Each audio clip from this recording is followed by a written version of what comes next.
Allá por 1970 me enteré de que había un pueblo que se llamaba Villafamés entonces, donde había un crítico de arte de Valencia, que después supe que se llamaba Vicente Aguilera Cerny, que quería formar una colección de obras artísticas.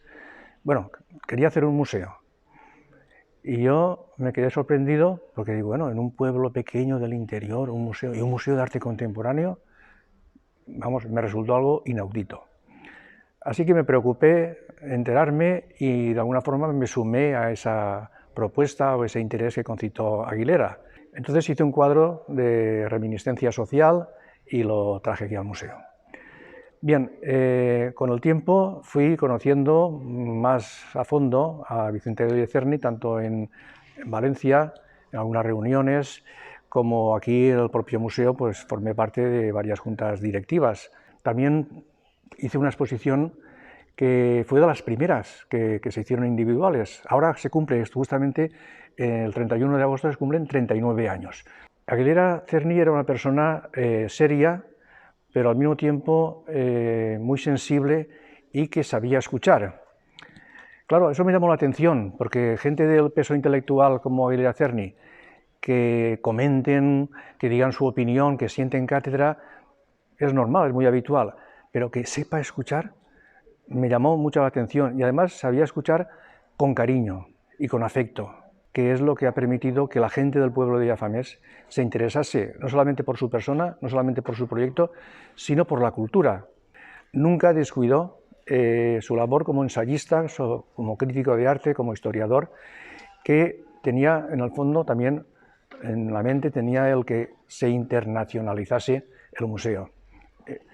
Y así desarrolla, planifica 2 encuentros internacionales de la crítica de arte con personalidades que vinieron de varios puntos de Europa, que se desarrolló aquí, en Castellón, y por si fuera poco, va y el tío crea el CIDA, el Centro Internacional de Documentación Artística, que recopila una cantidad de libros de arte, de catálogos vivos, etcétera, etcétera, que yo creo que es sinceramente un referente en el mundo del arte, tanto a nivel, por supuesto, provincial, como a nivel nacional, de España y del extranjero.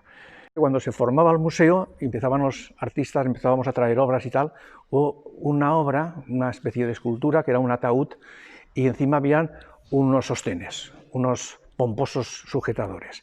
Y claro, cuando aquello se presentó, la gente del pueblo, ver aquello de una forma un poco morbosa, «Ai, tu, escolta, tu, mira que n'hi ha ahí». I la gent del pueblo decía, «Che, que avançat és aquest home, ui, que atrevit, quines coses ens du». Era una persona que, con esto quiero demostrar, que tenía un sentido del humor muy peculiar. Realmente era una persona muy irónica, todo lo que tenía de afable y de persona seria en cuanto a sus dictámenes técnicos, etcétera, y teóricos. Después tenía un saber estar con la gente, un saber acercarse, con lo cual, en definitiva, demostraba una persona de gran sensibilidad. Su legado, hay que decirlo y que remarcarlo, continúa no solo vivo, sino cada vez más potenciado, ¿no? Yo creo que el nivel a que haya llegado el museo actualmente, con su directora desde hace unos años, la doctora Torrent, y su equipo directivo, pues realmente está haciendo una labor de difusión del museo, de difusión de las obras, de difusión de las técnicas en grabado, en pintura, etc.